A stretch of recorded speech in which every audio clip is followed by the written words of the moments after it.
Good morning हंसवाहिनी classes, कैसे हैं आप लोग। चलिए, तो आज का एक बहुत इंपॉर्टेंट टॉपिक है जो एनडीए के छात्र जिनका 4 तारीख को एग्जाम है उनको फोकस करके मैंने बनाया है। ठीक, यहाँ से आपको एक प्रश्न मिलने की करंट अफेयर्स में बहुत अधिक संभावना है। 99% तक यहाँ से प्रश्न आ सकता है, 1% हो सकता है कि ना भी आए, मगर हमें तो फोकस करना है। तो चलिए शुरू करते हैं। ये नाम तिलापिया सुना है आप लोगों ने? नहीं सुना है? नहीं सुना है? सुना है। गुड। तो क्या है तिलापिया? क्या चीज है तिलापिया? बिल्कुल सही कह रहे हैं, तिलापिया एक किस्म है। किसकी किस्म है ये एक मछली की किस्म है। ठीक, किसकी किस्म है? ये मछली की किस्म है। और इसको जलीय चिकन, चिकन तो जानते होगे, जलीय चिकन की उपमा भी प्रदान की जाती है। क्यों प्रदान की जाती है? क्योंकि ये 6 से 7 महीने के अंदर काटने योग्य हो जाती है। यानी 6 से 7 महीने में इसकी ग्रोथ इतनी हो जाती है कि आप इसको आराम से काटकर खा सकते हैं। ठीक, ये तीसरे नंबर पर आती है। यानी कि उत्पादन के हिसाब से अगर हम बात करें तो ये कौन से नंबर पर आती है? तीसरे नंबर पर आती है। तो पहले नंबर पर कौन आती है? पहले नंबर पर आ जाती है कार्प, दूसरे नंबर पर आ जाती है सैल्मन, और तीसरे नंबर पर आ जाती है तिलापिया। तो तिलापिया के बारे में क्या है? ये मछली है, जलीय चिकन की उपमा इसको प्रदान की जाती है। कार्प और सैल्मन के बाद ये कौन से स्थान पर है? तीसरे स्थान पर है।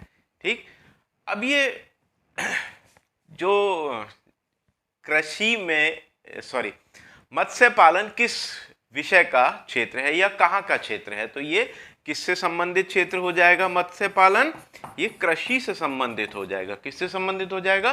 कृषि से। अब कृषि किस क्षेत्र में आता है? तो कृषि आता है प्राथमिक क्षेत्र में। किस क्षेत्र में आता है? प्राथमिक क्षेत्र में आता है। प्राथमिक क्षेत्र, द्वितीयक क्षेत्र, तृतीयक क्षेत्र, ये सारे क्या होते हैं? ये इकोनॉमी का विषय है, तो हम लोग इसकी चर्चा इकोनॉमी में कर लेंगे। तो कृषि प्राथमिक क्षेत्र में आता है।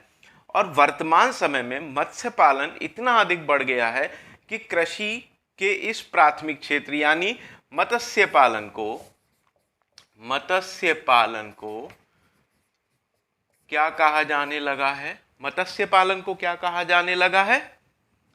बताइए, मत्स्य पालन को क्या कहा जाता है? नहीं पता? किसी को नहीं पता है? ठीक, चलिए, तो मत्स्य पालन को वर्तमान समय में सनराइजर फैक्टर कहा जाता है। सनराइजर फैक्टर कहा जाता है। तो कृषि के या प्राथमिक क्षेत्र के किस क्षेत्र को सनराइजर फैक्टर कहा जाता है? मत्स्य पालन के क्षेत्र को कहा जाता है। यह क्वेश्चन पूछा जा सकता है कि किस क्षेत्र को सनराइजर फैक्टर कहा जाता है या कृषि के किस क्षेत्र को सनराइजर फैक्टर कहा जाता है। तो मत्स्य पालन को सनराइजर फैक्टर की उपमा भी दी जाती है। जलीय चिकन किसको कहा जाता है? तो तिलापिया को कहा जाता है। अब हम भारत की अगर बात करें तो भारत मत्स्य पालन में, और मत्स्य पालन में एक हो जाएगा आपका उत्पादन, क्या हो जाएगा? उत्पादन, और दूसरा हो जाएगा निर्यातक। तो उत्पादन में भारत मत्स्य में दूसरे स्थान पर है और निर्यातक में चौथे स्थान पर है। विश्व में मछली का सबसे बड़ा उत्पादक, दूसरे नंबर पर कौन देश आ रहा है? भारत आ रहा है। और निर्यातक में कौन से नंबर पे आ रहा है? चौथे नंबर पर आ रहा है। जलीय चिकन की उपमा किसको दी जाती है? जहां जहां मैं क्वेश्चन बना रहा हूं वहां को थोड़ा सा ज्यादा फोकस कर लीजिए। कृषि प्राथमिक क्षेत्र का विषय है। ठीक, सबसे अधिक पैदावार किस मछली की हो रही है? कार्प की हो रही है, सैल्मन की हो रही है, और उसके बाद तिलापिया की हो रही है। मगर तिलापिया की ग्रोथ करने की रेंज इतनी अधिक है कि इसको जलीय चिकन की उपमा दी जाती है। ठीक, इसके उत्पादन में किस तकनीक का इस्तेमाल होता है? तो अगर हम तकनीक की बात करें तो ये इजरायली तकनीक पर आधारित है। इजराइल